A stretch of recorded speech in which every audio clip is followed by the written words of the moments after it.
പ്രിയമുള്ള സുഹൃത്തുക്കളെ, എല്ലാവർക്കും ക്രിസ്തുയേശുവിലുള്ള വന്ദനം അറിയിക്കുന്നു. ഇന്ന് ഞാൻ നിങ്ങളുമായിട്ട് ഒരു ചെറിയ ചിന്ത, എനിക്കറിയാവുന്ന ചില കാര്യങ്ങൾ, ഞാൻ പഠിച്ച് ചില കാര്യങ്ങൾ നിങ്ങളുമായിട്ട് ഷെയർ ചെയ്യാൻ വേണ്ടി ആഗ്രഹിക്കുന്നു.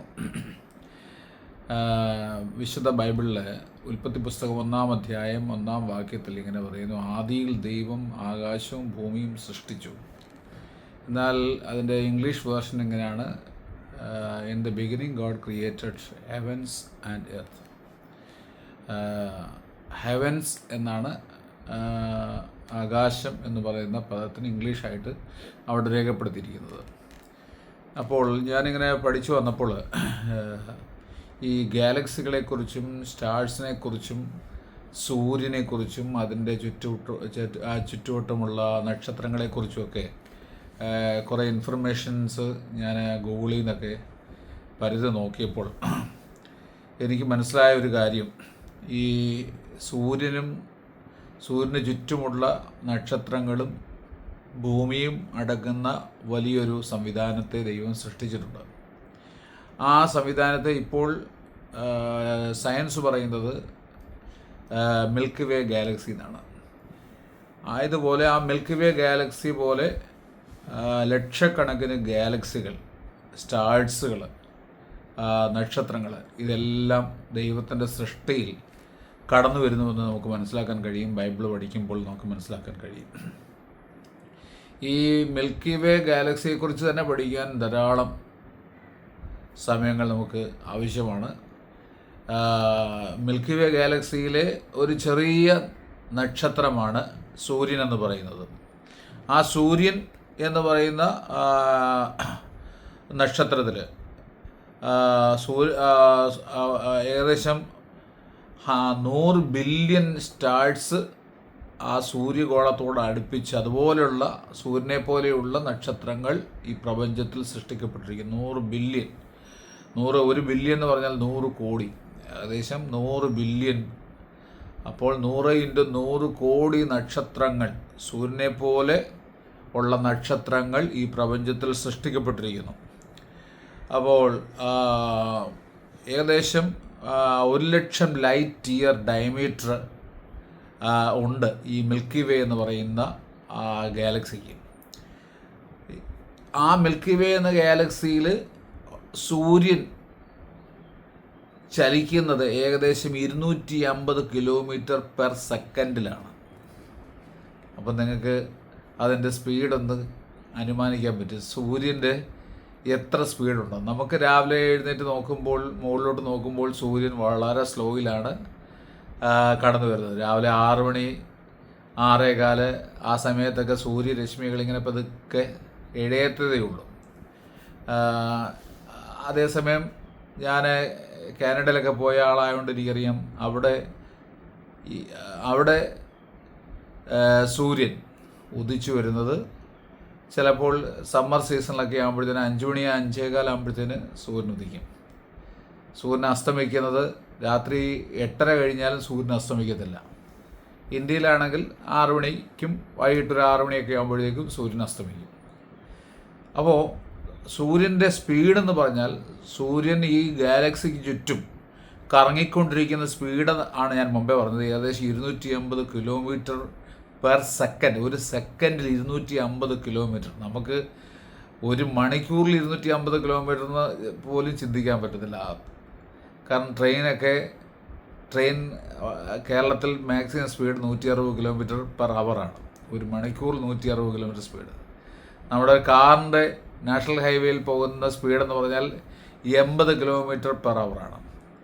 എന്നാൽ ഇവിടെ സൂര്യൻ ഗാലക്സിക്ക് ചുറ്റും ചലിക്കുന്ന സ്പീഡെന്ന് പറഞ്ഞാൽ 250 കിലോമീറ്റർ പെർ സെക്കൻഡിലാണ് ചലിക്കുന്നത്. അങ്ങനെ ഈ സൂര്യൻ ഈ ഗാലക്സിക്ക് ചുറ്റും ചലിച്ചു വരണമെങ്കിൽ 225 മില്യൺ ഇയേഴ്സ് വേണം. 1 മില്യൺ എന്ന് പറഞ്ഞാൽ 10 ലക്ഷം. അപ്പോൾ 225 മില്യൺ എന്ന് പറഞ്ഞാൽ 2 കോടിക്കണക്കിന് വർഷങ്ങൾ വേണം ഈ ഗാലക്സിക്ക് ചുറ്റും ഇതൊന്ന് റെവല്യൂഷൻ നടത്തി മുന്നോട്ട് വരാൻ. സൂര്യൻ്റെ വിസ്തീർണം ഗൂഗിൾ നോക്കിയപ്പോൾ എനിക്ക് മനസ്സിലായി, ഏകദേശം 13 ലക്ഷം കിലോമീറ്റർ ഡയമീറ്റർ. 13 ലക്ഷം കിലോമീറ്റർ ഡയമീറ്റർ. 10 മണിക്കൂറും 39 മിനിറ്റും വേണം ഒരു പ്രാവശ്യം സൂര്യൻ ഒന്ന് റൊട്ടേറ്റ് ചെയ്യണമെങ്കിൽ. സൂര്യൻ്റെ സർഫസ് ടെമ്പറേച്ചർ 5500 ഡിഗ്രി സെൻറ്റിഗ്രേഡ്. സൂര്യൻ്റെ ആ കോറിലുള്ള ടെമ്പറേച്ചർ എന്ന് പറഞ്ഞാൽ 1.5 കോടി ഡിഗ്രി സെൻറ്റിഗ്രേഡാണ്. ഒരു ലൈറ്റ് ഇയർ എന്ന് പറഞ്ഞാൽ കണക്ക് കൂട്ടിയിരിക്കുന്നത് 10,000 കോടി കിലോമീറ്ററാണ് ഒരു ലൈറ്റ് ഇയർ. അങ്ങനെ 3 ലക്ഷം കിലോമീറ്റർ പെർ സെക്കൻഡിൽ ലൈറ്റ് ട്രാവൽ ചെയ്താണ് നമ്മുടെ കേരളത്തിലും നമ്മുടെ ഇന്ത്യയിലും പല രാജ്യങ്ങളിലും എത്തുന്നത്. അപ്പോൾ ദൈവത്തിൻ്റെ ഞാൻ ഇത്രയും വിവരിക്കാൻ കാരണം ദൈവത്തിൻ്റെ ആ മഹത്വകരമായ പ്രവൃത്തിയെ ഓർത്ത് എത്രമാത്രം നാം സ്തുതിക്കണം. നമുക്ക് പലപ്പോഴും നമ്മുടെ ചില സങ്കടങ്ങൾ, നമ്മുടെ ഞെരുക്കങ്ങൾ, നമ്മുടെ ബുദ്ധിമുട്ടുകൾ ഒക്കെ കണ്ടിട്ട് നമ്മൾ വിമിഷ്ടപ്പെടാറുണ്ട്, നെടുവീർപ്പിടാറുണ്ട്, നിരാശപ്പെടാറുണ്ട്. എന്നാൽ ദൈവത്തിൻ്റെ മഹത്വത്തെ കാണാൻ തുടങ്ങിയാൽ നമുക്ക് നമ്മുടേതായ ഞെരുക്കങ്ങളെല്ലാം അപ്രസക്തമാകും. ദൈവത്തിൻ്റെ ആ വലിപ്പത്തെയും ദൈവം സൃഷ്ടിച്ചതായ സംവിധാനങ്ങളെ ഓർക്കുമ്പോൾ എത്ര സ്തുതിച്ചാലും മതി വരത്തില്ല. നമുക്കറിയാം സൺലൈറ്റ്, അതായത് ഈ സൂര്യരശ്മി 8.5 മിനിറ്റ് കൊണ്ടാണ് ഈ ഭൂമിയിലേക്ക് എത്തുന്നത്. അപ്പോൾ അത്ര സ്പീഡിലാണ് ഈ സൺറൈസ് യാത്ര ചെയ്യുന്നത്. ഇനിയും ഭൂമിയെക്കുറിച്ച് പറയുമ്പോഴത്തേക്കും ഭൂമിയുടെ മൊത്തം ദൈവം സൃഷ്ടിച്ച, അതായത് ഹെവൻസ് ആൻഡ് എർത്ത്, ഭൂമിയുടെ മൊത്തം ഡയമീറ്റർ എന്ന് പറഞ്ഞാൽ 12,756 കിലോമീറ്ററാണ്. ഭൂമിയുടെ മാസ്, അതായത് വെയിറ്റ് എന്ന് പറഞ്ഞാൽ ഏകദേശം 6000 ബില്യൺ ടൺസാണ്. അപ്പോൾ ഭൂമിയെ പൊതുവെ അറിയപ്പെടുന്നത് ബ്ലൂ സ്റ്റാർ, അതായത് ഒരു നീല നക്ഷത്രം എന്ന് ചിലയിടത്തൊക്കെ രേഖപ്പെടുത്തിയിട്ടുണ്ട്. അങ്ങനെ വിളിക്കാൻ കാരണം ഭൂമി ഏകദേശം 4/3 ഭാഗവും അതിൻ്റെ സംവിധാനങ്ങൾ വെള്ളം കൊണ്ട് നിറഞ്ഞിരിക്കുക. 4/3 ചുറ്റുവട്ടങ്ങളെല്ലാം വെള്ളമാണ്. ഒന്നുകൂടി പറഞ്ഞാൽ 71% വെള്ളവും 29% ലാൻഡും മാത്രമേ ഭൂമിക്കുള്ളൂ. അപ്പോൾ നമ്മൾ താമസിക്കുന്ന ഈ ലാൻഡ് 29% ലാൻഡിന് വേണ്ടിയാണ് ഈ ഭൂമിയിൽ കിടന്ന് അടി കൂടുന്നതെല്ലാം. ദൈവത്തിൻ്റെ പ്രവൃത്തികളെ ഓർക്കുമ്പോൾ മനുഷ്യൻ എത്ര നിസ്സാരമാണ്. നമ്മൾ ആകാശത്തൂടെയൊക്കെ യാത്ര ചെയ്യുമ്പോൾ അറിയാം, ഭൂമിയിലേക്ക് നോക്കിയാൽ വെറും തീപ്പെട്ടിക്കൊള്ളിയുടെ അത്രയും പോലും ഇല്ല നമ്മുടെ വലിയ വലിയ കെട്ടിടങ്ങൾ. അപ്പോൾ അതുകൊണ്ടാണ് മനുഷ്യൻ്റെ നീളം വർദ്ധിക്കുമ്പോൾ ദൈവം ചെറുതായിട്ട് ഭൂമിയെ ഒന്ന് കുലുക്കുന്നതാണ് ഈ ഭൂകമ്പം എന്ന് പറയുന്നത്. ദൈവം ഒന്ന് ഭൂമിയെ ഒന്ന് ജസ്റ്റ് നമ്മളിപ്പം ഗ്ലാസ്സൊക്കെ ഒന്ന് ചെറുതായിട്ടൊന്ന് ഷേക്ക് ചെയ്യുന്ന പോലെയാണ് ഒരു സുനാമി അല്ലെങ്കിൽ ഒരു ഭൂകമ്പം എന്ന് പറയുന്നത്. എന്ന് വെച്ചാൽ മനുഷ്യൻ്റെ അഹങ്കാരം നിമിത്തമാണ്, മനുഷ്യൻ്റെ അഹങ്കാരവും മനുഷ്യൻ്റെ ഗർവവും നിമിത്തമാണ് പലപ്പോഴും ഭൂമിയിൽ കലാമിറ്റീസ് ഉണ്ടാകുന്നതും. മനുഷ്യരുടെ ഇപ്പോൾ തന്നെ ആ യുദ്ധം, ഇറാൻ അമേരിക്ക ഇസ്രായേൽ യുദ്ധം എന്താണ്? ഇത് ലാൻഡിനും ഓയിലിനും ഓരോരോ കാര്യങ്ങൾക്ക് വേണ്ടി ഉള്ള യുദ്ധങ്ങളാണ്. അപ്പോൾ മനുഷ്യൻ തിരിച്ചറിയാത്തൊരു കാലഘട്ടത്തിൽ ജീവിക്കുന്ന ഈ സന്ദർഭത്തിൽ ദൈവത്തിൻ്റെ മഹത്വത്തെ നമുക്കൊന്ന് കാണാൻ കഴിയണം. ഇനി നമുക്കൊന്നുകൂടെ ചിന്തിച്ചു കഴിഞ്ഞാൽ ഈ ആകാശമണ്ഡലങ്ങളെക്കുറിച്ച് ചിന്തിച്ചാൽ ഏകദേശം ഞാൻ മുമ്പേ ഒരിക്കൽ നിങ്ങൾ പറഞ്ഞാണ്, ഈ എർത്തിൽ നിന്ന് മേളിലോട്ട് ട്രോപ്പോസ്ഫിയർ കാണും 10 കിലോമീറ്റർ, അതിന് മേളിലോട്ട് 50 കിലോമീറ്റർ വരെ സ്ട്രാറ്റോസ്ഫിയറാണ്, 80 കിലോമീറ്റർ വരെ മെസോസ്ഫിയർ, 500 കിലോമീറ്റർ വരെ പിന്നെ അയണോസ്ഫിയർ, 500 മുതൽ 1000 വരെ, പിന്നെ തെർമോസ്ഫിയറും എക്സോസ്ഫിയറും 1600. ഇപ്പം ഫ്ലൈറ്റുകളൊക്കെ യാത്ര ചെയ്യുന്നത് ഏകദേശം 9 കിലോമീറ്ററിന് 9-12 കിലോമീറ്റർ ഹൈറ്റിലാണ് ഫ്ലൈറ്റുകളും ജെറ്റുകളും ഒക്കെ യാത്ര ചെയ്യുന്നത്. അപ്പോൾ ഇങ്ങനെ അടുക്കും ചിട്ടയായിട്ടാണ് ഈ അറ്റ്മോസ്ഫിയറും ഈ പ്രപഞ്ചമണ്ഡലങ്ങളൊക്കെ സൃഷ്ടിച്ചേക്കുന്നത്. ഇനി ഭൂമിയുടെ ഉള്ളറയിലേക്ക് പോയി കഴിഞ്ഞാൽ ഭൂമിയെ വിശുദ്ധ ബൈബിൾ പറയുന്നത് ഒരു ഗ്രൗണ്ട് എന്ന് മാത്രമാണ്. നിലത്തെ പൊടിയിൽ നിന്ന് മനുഷ്യനെ ദൈവം ഉണ്ടാക്കി. അതായത് നിലം ഒരു ഗ്രൗണ്ട് മാത്രമാണ്. അപ്പം ദൈവം മനുഷ്യന് ജീവിക്കാൻ വേണ്ടി ഒരു ഗ്രൗണ്ട് സൃഷ്ടിച്ചു കൊടുത്തു, ഒരു വസ്തു ദൈവം സൃഷ്ടിച്ചു കൊടുത്തു. ആ വസ്തുവിൽ നിന്നാണ്, ആ വസ്തുവിലെ പൊടിയിൽ നിന്നാണ് ദൈവം മനുഷ്യനെ സൃഷ്ടിച്ചത്. അതുകൊണ്ടാണ് ഉൽപ്പത്തി പുസ്തകത്തിൽ പറയുന്നത്, ദൈവം തൻ്റെ സാദൃശ്യത്തിലും സ്വരൂപത്തിലും. എങ്ങനെ ആണ് മനുഷ്യനെ സൃഷ്ടിച്ചത്? ഈ ഭൂമിയിലെ പൊടിയിൽ നിന്ന്, ഈ നിലത്തിലെ പൊടിയിൽ നിന്ന് തൻ്റെ സ്വരൂപത്തിലും സാദൃശ്യത്തിലും സൃഷ്ടിച്ചു. അപ്പോൾ സൃഷ്ടിച്ച സമയത്ത് മനുഷ്യന് ജീവനില്ലായിരുന്നു. എന്നാൽ മനുഷ്യൻ്റെ ഉള്ളിലേക്ക് ദൈവം തൻ്റെ ജീവശ്വാസം ഊതിക്കൊടുത്തു. അങ്ങനെയാണ് ജീവൻ വന്നത്. അപ്പോൾ അങ്ങനെയാണെങ്കിൽ ഭൂമിയിലുള്ള എല്ലാ മനുഷ്യർക്കും ഒരേ പ്രാധാന്യമാണ്. ഇറാനിലുള്ളവനായാലും ഇസ്രായേലിലുള്ളവനായാലും ആഫ്രിക്കയിലുള്ളവനായാലും ശ്രീലങ്കക്കാരനായാലും കേരളക്കാരനായാലും എല്ലാ മനുഷ്യരും ദൈവത്തിൻ്റെ സാദൃശ്യത്തിൽ സൃഷ്ടിക്കപ്പെട്ടിരിക്കുകയാണ്. ദൈവത്തിൻ്റെ ജീവൻ അവരുടെ മേലുണ്ട്. അപ്പോൾ മനുഷ്യൻ എന്തുകൊണ്ടാണ് അങ്ങോട്ടും ഇങ്ങോട്ടും അടിയും യുദ്ധവും ലഹളയും? ഇതെല്ലാം മനുഷ്യൻ്റെ സ്വന്തം താല്പര്യങ്ങൾക്ക് വേണ്ടി, സ്വന്തം ഉയർച്ചയ്ക്ക് വേണ്ടി, പട്ടണങ്ങൾ പിടിക്കുവാൻ, രാജ്യങ്ങൾ പിടിക്കുവാൻ, പണം സമ്പാദിക്കുവാൻ, ആരെയും നശിപ്പിച്ച് എങ്ങനെയും തകർത്തിട്ട് പിടിച്ചെടുക്കുക, അധികാരം പിടിച്ചെടുക്കുക, ഗർവ് കാണിക്കുക. ഇതെല്ലാം ദൈവത്തിന് ഇഷ്ടമില്ലാത്ത കാര്യമാണ്. പ്രിയമുള്ളവരെ, ദൈവം ഒരിക്കലും ശപിക്കുന്നവനല്ല, ദൈവം ഒരിക്കലും ആർക്കും ദോഷം വരുത്തുന്നവനുമല്ല. പക്ഷേ ദൈവം സൃഷ്ടിച്ച ഈ മനോഹര ഭൂമിയെ മനുഷ്യൻ നശിപ്പിച്ചുകൊണ്ടിരിക്കുമ്പോൾ നാം അതിൽ നിന്ന് ദൈവത്തിൻ്റെ അടുക്കലേക്ക് പോകുവാൻ കുറച്ചുപേരെങ്കിലും കർത്താവ് ക്ഷണിക്കുക. സമാധാനത്തോട് ജീവിക്കുവാൻ, സന്തോഷത്തോട് ജീവിക്കുവാൻ, സുഖത്തോട് ജീവിക്കുവാൻ ദൈവം മനുഷ്യനെക്കുറിച്ച് ആഗ്രഹിക്കുക. ഭൂമിയെക്കുറിച്ച് പഠിക്കുമ്പോൾ അഞ്ച് ലെയർ, ക്രസ്റ്റ് എന്ന് പറയുന്ന ലെയർ, അതായത് ഭൂമിയുടെ നമ്മൾ ഈ നിലത്ത് കാണുന്ന മണ്ണിൽ നിന്ന് താഴോട്ട് 35 മുതൽ 70 കിലോമീറ്റർ വരെ, അത് കഴിഞ്ഞ് 70 മുതൽ 2900 കിലോമീറ്റർ വരെ മാൻഡിൽ എന്ന് പറഞ്ഞ സ്ഥലമാണ്. ഇനി കോർ എന്ന് പറയുന്ന സ്ഥലം 2900 മുതൽ 6400 കിലോമീറ്റർ താഴോട്ടാണ്. ഇനി ഔട്ടർ കോർ ഉണ്ട്, ഇന്നർ കോറുണ്ട്. ഇനി ഇതെല്ലാം അയണും നിക്കലും വിത്ത് ഹൈ പ്രഷർ ആൻഡ് ടെമ്പറേച്ചറിലാണ് ഈ ഭൂമിയുടെ അടിസ്ഥാനവും സൃഷ്ടിച്ചിരിക്കുന്നത്. വിശുദ്ധ ബൈബിളിൽ യോബ് എന്ന് പറയുന്നൊരു പുസ്തകമുണ്ട്. ഏകദേശം ഈ ക്രിസ്തുവിന് ഏകദേശം 3000-ലധികം വർഷങ്ങൾക്ക് മുമ്പ് രേഖപ്പെടുത്തപ്പെട്ടതായ 3000-ൽ അടുപ്പിച്ചുള്ള സംവത്സരങ്ങൾക്ക് അടുപ്പിച്ച് രേഖപ്പെടുത്തിയതായ പുസ്തകമാണ് യോബിൻ്റെ പുസ്തകം. അതിൽ 38-ാം അധ്യായത്തിൽ ഇങ്ങനെ വായിക്കുന്നുണ്ട്: ഞാൻ ഭൂമിക്ക് അടിസ്ഥാനമിട്ടപ്പോൾ നീ എവിടെയായിരുന്നു? നിനക്ക് വിവേകമുണ്ടെങ്കിൽ പ്രസ്താവിക്കുക. അതിൻ്റെ അളവുനൂൽ നിയമിച്ചവൻ ആർ? നീ അറിയുന്നുവോ? അല്ല, അതിന് അളവുനൂൽ പിടിച്ചവനാർ?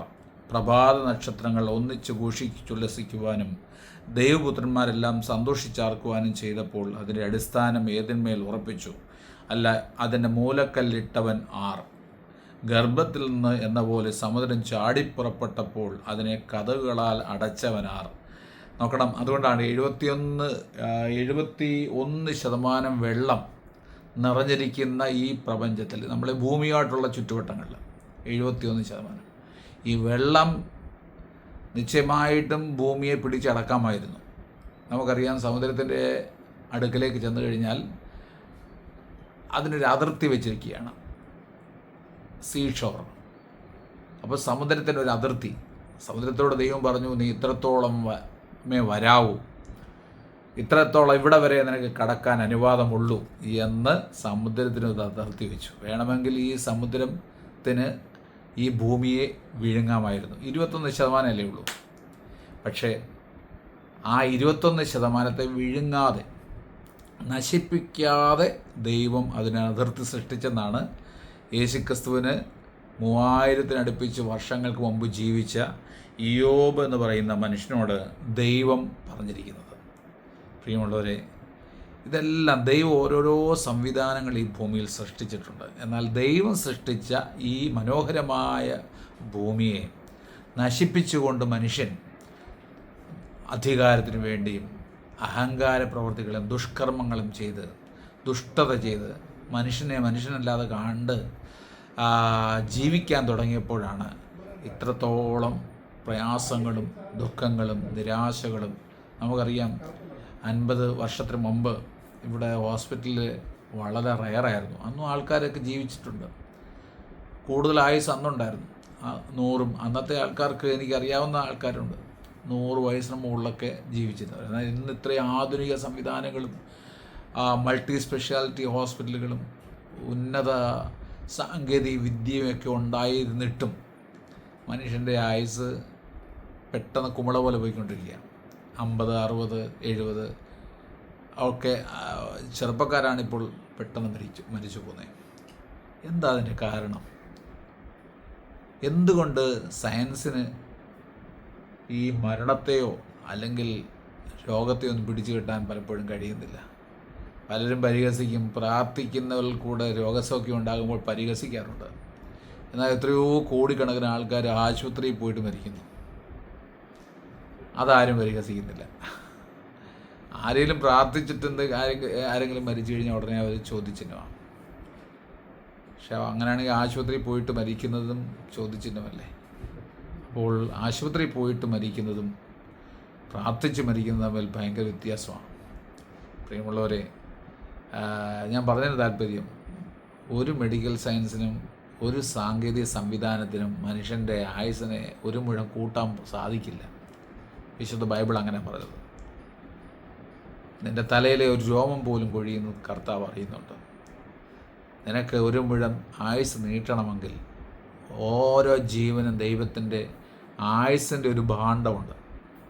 ആ ഭാണ്ഡത്തിലാണ് കെട്ടപ്പെട്ടിരിക്കുന്നത്. അത് ഏത് ജാതിയിൽപ്പെട്ടവനായാലും ഏത് വർഗത്തിൽപ്പെട്ടവനായാലും ഏത് മനുഷ്യനാണെങ്കിലും അവൻ്റെ ജീവൻ ദൈവത്തിൻ്റെ ഭാണ്ഡത്തിൽ, ദൈവത്തിൻ്റെ ഒരു പെട്ടിയുണ്ട്. ആ പെട്ടിക്കകത്ത് സൂക്ഷിച്ചു വച്ചിരിക്കുകയാണ്. നിനക്ക് പോകാനുള്ള ടൈമാകും പോകും. പക്ഷേ ഈ ഭൂമിയിൽ ജീവിക്കുമ്പോൾ എങ്ങോട്ട് പോകണമെന്ന് തീരുമാനിക്കാനുള്ള അധികാരം മനുഷ്യന് ദൈവം തന്നിരിക്കുകയാണ്. ഒന്ന്, സ്വർഗത്തിലോട്ട് പോകാനുള്ള അധികാരം, നരകത്തിലോട്ട് പോകാനുള്ള അധികാരം. ഏത് വേണമെങ്കിലും മനുഷ്യന് തീരുമാനിക്കാം. നമുക്ക് ഇന്ന് രാവിലെ എണീക്കുമ്പോൾ ദൈവം ആരോടും പറയുമോ നീ ഇന്ന് ഭക്ഷണം കഴിക്കണ്ട, നീ ഇന്ന് ജോലിക്ക് പോകണ്ട, നീ അങ്ങോട്ട് പോകണം, ഇങ്ങോട്ട് പോകണം, അയാളെ പോയി കാണണം, ഒന്നും ആരോടും വ്യക്തിപരമായിട്ട് ആരോടും പറയല്ല. മനുഷ്യൻ്റെ ഹൃദയത്തിൽ തോന്നിയിട്ട് മനുഷ്യൻ്റെ മനസ്സ് പറയുന്ന പോലെയാണ് ഓരോ കാര്യങ്ങൾ ചെയ്യുന്നത്. എന്നാൽ ദൈവത്തിൻ്റെ ആത്മാവുള്ളവരോട് ദൈവം സംസാരിക്കും. എന്ത് ചെയ്യണം, എന്ത് ചെയ്യരുത്, എങ്ങനെ ജീവിക്കണം, ആരോട് സംസാരിക്കണം, ഇതെല്ലാം ദൈവത്തിൻ്റെ ആത്മാവുള്ളവരോട് ദൈവം സംസാരിക്കും. എന്നാൽ സാധാരണ മനുഷ്യരോട് ദൈവം അങ്ങനെ സംസാരിക്കാറില്ല. കാരണം സാധാരണ മനുഷ്യർ അവനവൻ്റെ ഇഷ്ടം അനുസരിച്ച് പോവുകയാണ്, അവനവൻ്റെ ഇഷ്ടം അനുസരിച്ച് ജീവിക്കുകയാണ്. എന്നാൽ വിശുദ്ധ ബൈബിൾ നമ്മുടെ മുമ്പിൽ വെച്ചിരിക്കുന്ന 2 പാതയാണ്. ഒന്ന്, ജീവൻ്റെ അടുക്കലേക്ക്, ജീവങ്കിലേക്കുള്ള വഴി. 2, നാശത്തിങ്കിലേക്കുള്ള വഴി. അപ്പം ജീവങ്കിലേക്ക് പോകുന്നവർ ചുരുക്കം ആൾക്കാരേ ഉള്ളൂ. നാശത്തിങ്കിലേക്ക് പോകുന്നവർ ധാരാളം പേര് അതിലേ പോകുന്നുവെന്ന് വിശുദ്ധ ബൈബിൾ പറയുന്നു. എന്താ ഈ നാശത്തിൻ്റെ വഴി? നാശത്തിൻ്റെ വഴി എന്ന് പറയുന്നത് ദൈവത്തിന് ഇഷ്ടമില്ലാത്ത വഴിയാണ് നാശത്തിൻ്റെ വഴി. ദൈവം ഇഷ്ടപ്പെടുന്നില്ല. അപ്പോൾ ദൈവത്തിൻ്റെ ഇഷ്ടം എങ്ങനെ നമുക്ക് മനസ്സിലാക്കാൻ പറ്റുന്നത്?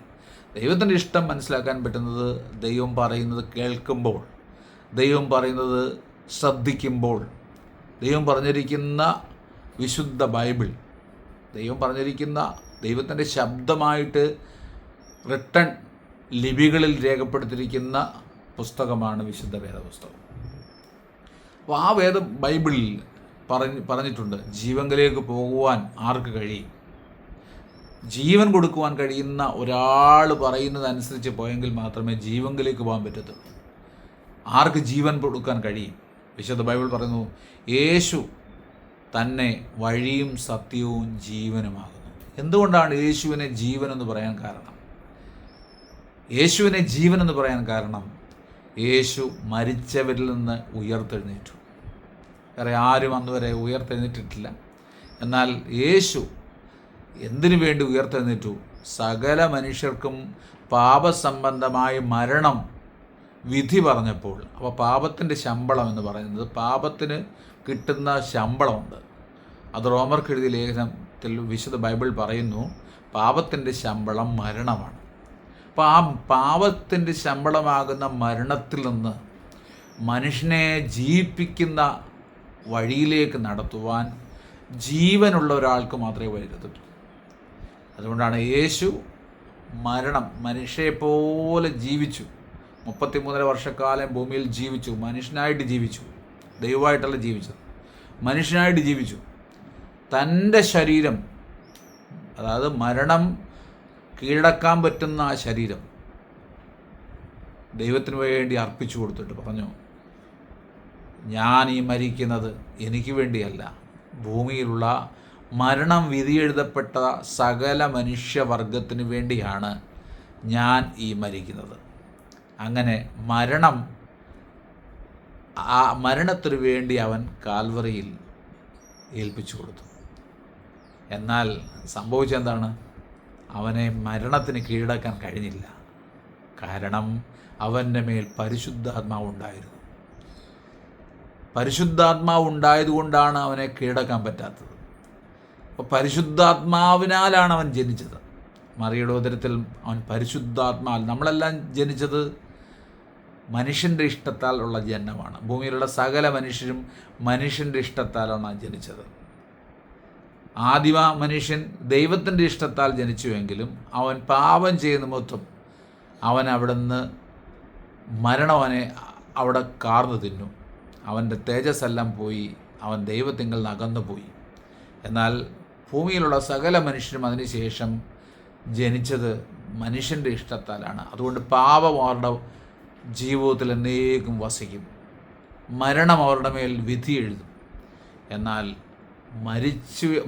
മരണത്തിന് വേണ്ടി ഏൽപ്പിക്കപ്പെട്ട മനുഷ്യവർഗത്തെ മരണത്തിൽ നിന്ന് ജീവങ്കിലേക്ക് നടത്തുവാൻ യേശുക്രിസ്തുവിന് മാത്രമേ പറ്റത്തുള്ളൂ. കാരണം അവൻ മരണത്തെ ജയിച്ചു, 3-ാം നാളിൽ ഉയർത്തെഴുന്നേറ്റു.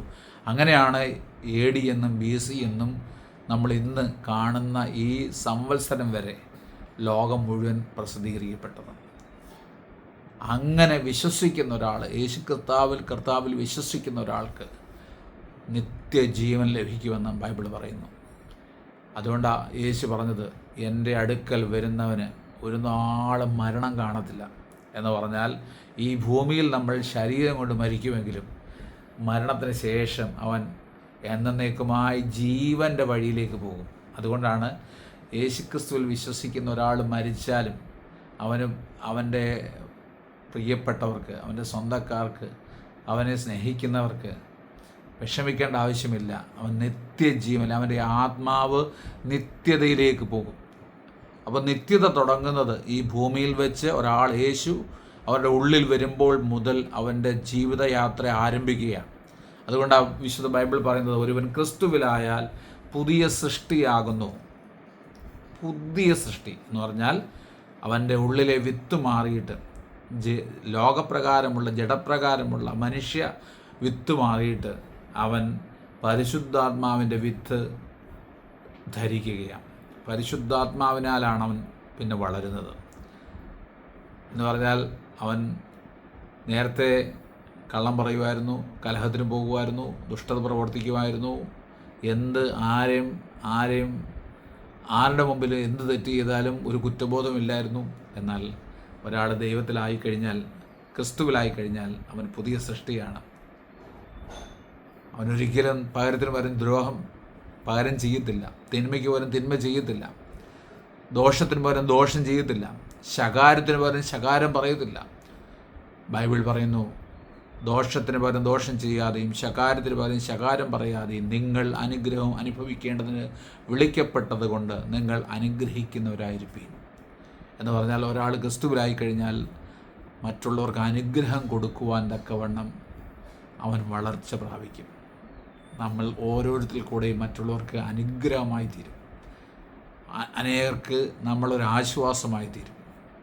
ഞാൻ പറഞ്ഞത്, ഇത്ര വലിയൊരു സംവിധാനം ദൈവം സൃഷ്ടിച്ചിരിക്കുകയാണ്. അപ്പോൾ ഉൽപ്പത്തി പുസ്തകം 1-ാം അധ്യായം 1-ാം വാക്യത്തിൽ പറയുന്നു, ആദിയിൽ ദൈവം ആകാശവും ഭൂമിയും സൃഷ്ടിച്ചു. ഇംഗ്ലീഷ് ബൈബിളിൻ്റെ in the beginning God created heavens and earth.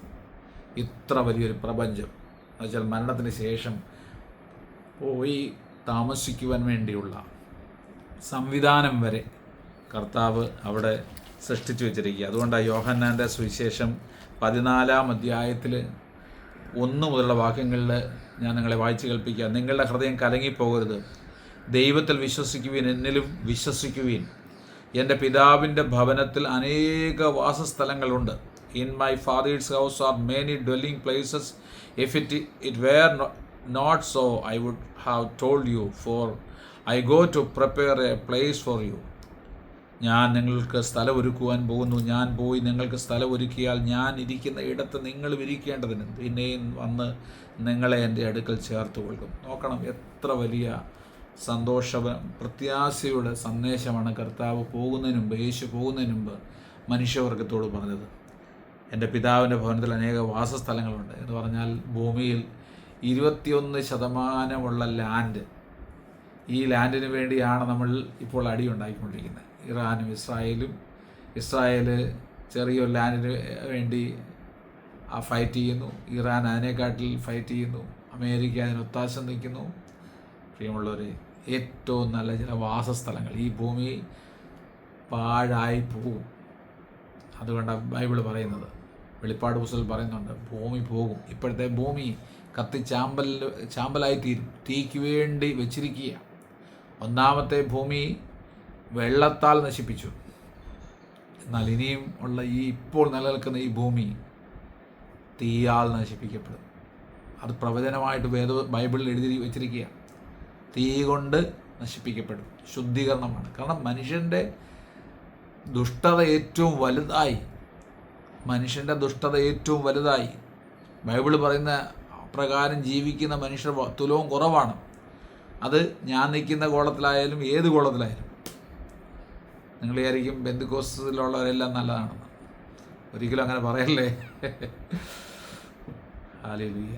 അത് ബൈബിൾ പ്രത്യേകം പറയുന്നുണ്ട്. അഴുക്കാടുന്നതും പിന്നെ അഴുക്കാടിക്കൊള്ളട്ടെ, നീതിമാൻ തന്നെ നീതീകരിച്ചു കൊള്ളട്ടെ. അഴുക്കാടുന്നതും പെന്തിക്കോസിലുമുണ്ട്, എല്ലാ കോസിലുമുണ്ട്. എല്ലാ സമുദായങ്ങളിലും ജാതികളിലും വംശങ്ങളിലും അഴുക്കുള്ളവർ ധാരാളമുണ്ട്. നല്ല മനുഷ്യർ ധാരാളം നമ്മുടെ ചുറ്റുവട്ടങ്ങളിൽ തന്നെയുണ്ട്.